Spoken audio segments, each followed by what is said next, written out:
Hello guys.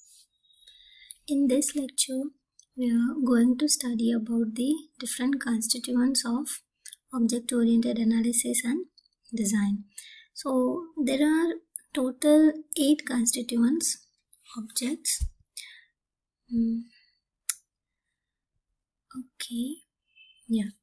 So objects, then classes, links, association, generalization, specialization, aggregation, and composition. Don't be bothered, don't take tension. This is really very easy topic to understand because from name you can feel that oh my god, all these words and all, but don't worry, it's very easy. So let's start with the objects and classes first. So here we have the first group, that is objects and classes. So let's understand what is the meaning of objects and classes. You have already studied these two terms, object and classes, like object is an instance of class and class is a group of objects, similar type of objects, right? So yeah, it is like that only. Let's understand it. So as you can see on the screen, here we have two cars, right? Two cars we have. Let's say if I give you cars, okay? If I give you cars, different cars, then I give you bicycles. Then if I give you some bicycles, car, and let's say Activa, right? So this is the group. And if I ask you to bifurcate or divide all this stuff or all these objects in different categories, how will you do that? Of course, you will check for the different properties and methods. Like first you will say that, oh okay, two-wheelers, right? Two-wheelers, fine. But yeah, bicycle is also has a two-wheeler, right? So but this is a this is without petrol, but this is with petrol. Then we have car, it's a four-wheeler, right? So yeah, based on certain properties and methods we divide them. So but we can say that car is a one class, bicycle is a one class, and the Activa is in a one class, and all these classes we can say that comes under one class, like vehicles, right? So vehicle is your super class or a parent class which has subclass, right? Different subclasses. So here we have the example of class car, right? Yeah. And this class car, each class has the object, we call them the object. So Ford is the object, Toyota is the object, and all these objects has certain properties and methods, right? Properties and methods. So first we have the generalized properties and methods, and then each object has its own properties and methods.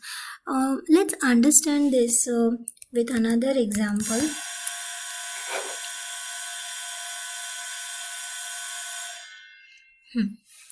Okay, so let's understand this with another example. Let's say that one other example. Let's say we have students, right, in our class, and if I ask you to divide the students in certain groups, then we have different parameters, right? We have different parameters, like we have a boy, right, and we have a girl. Okay, let me draw it. Okay, better. There is a girl and a boy, right? Now if I ask you to bifurcate all the students. So if I say girl and boy, means you are dividing them based on their gender, right? Based on their gender.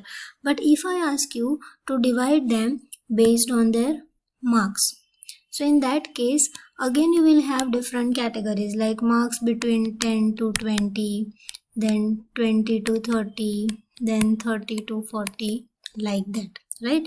So different characteristics, different parameters we consider when we divide the objects, Now let's take one more example.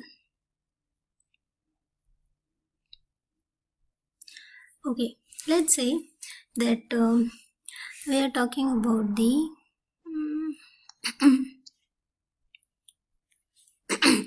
okay, let's say that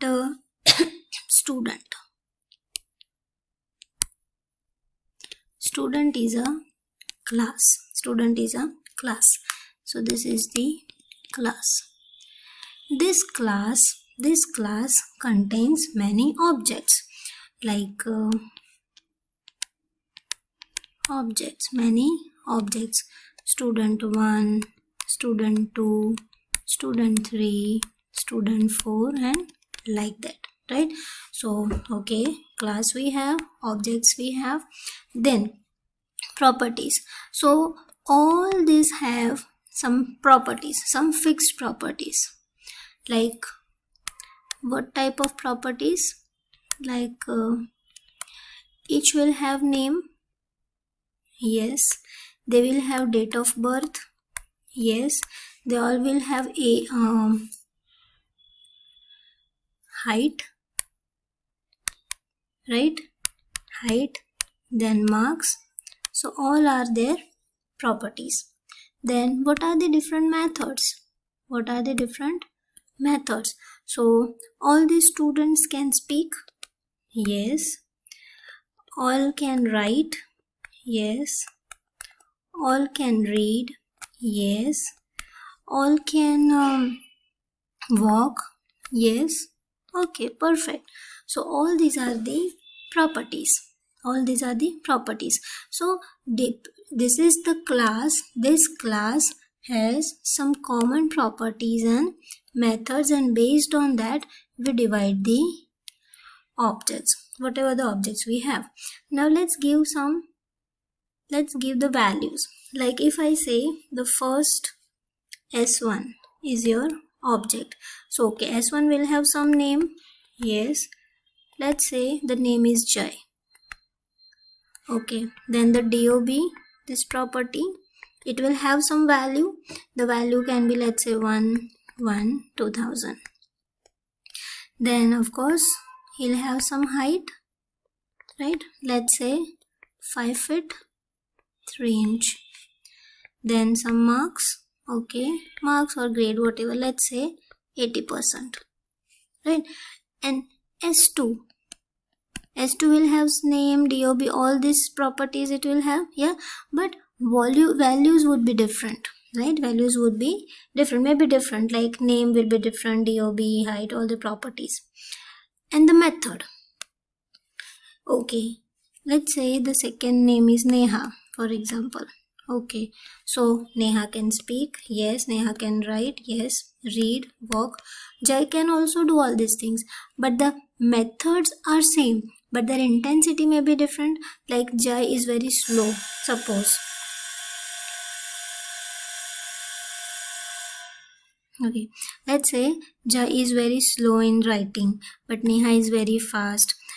Jai can walk very fast, but Neha walks very slow. So intensity may be different when we talk about the methods, and when we say the properties, value can be different. So this is the concept of the class and the objects, and based on the properties and the methods, we make a group of objects, and that we call the class, right? So you can think about many other examples, like let's say, let me write some words like mangoes.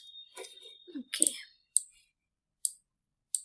let's write some name of some objects and then we will divide them. Mango we have, chair, pen, then Rohan, then computer, then banana.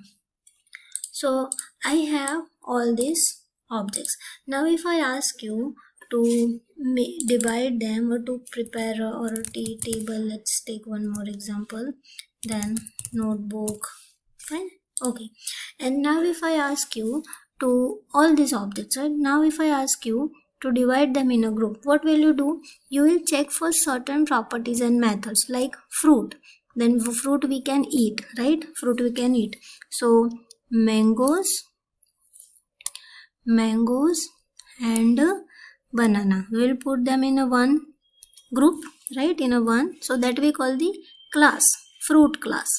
Then if I say chair and table, so this we consider as a furniture class, right? Then we have a pen and a notebook, so this we consider as a stationery class. Then Rohan, human being class. And the last one we have the computer, electronic class, right? So we are a human being, so we can easily identify the objects or we can categorize the objects based on their properties and methods. So the important thing which you need to remember is class has many objects, right? Many objects, and all these objects have same properties and methods, same, or we can say that they share same properties and methods, but what would be the difference? Their value and the intensity, the value of the property and intensity of the method, right? So that would be different. So you can think by your own, just take a look around and think about any object and think that that particular object comes under which class, right? So this is about the this is about the class and objects. So for another constituent we will discuss in the next session, but before that just take a look here. Okay, so see, this way you can write, draw the diagram, like make this square divided in the two sections, write down the name of the class, then write down the properties in the upper section and the methods in the below section. This is just to remember. This we will learn in more detail in the diagram section, but yeah, this is all about the objects and classes.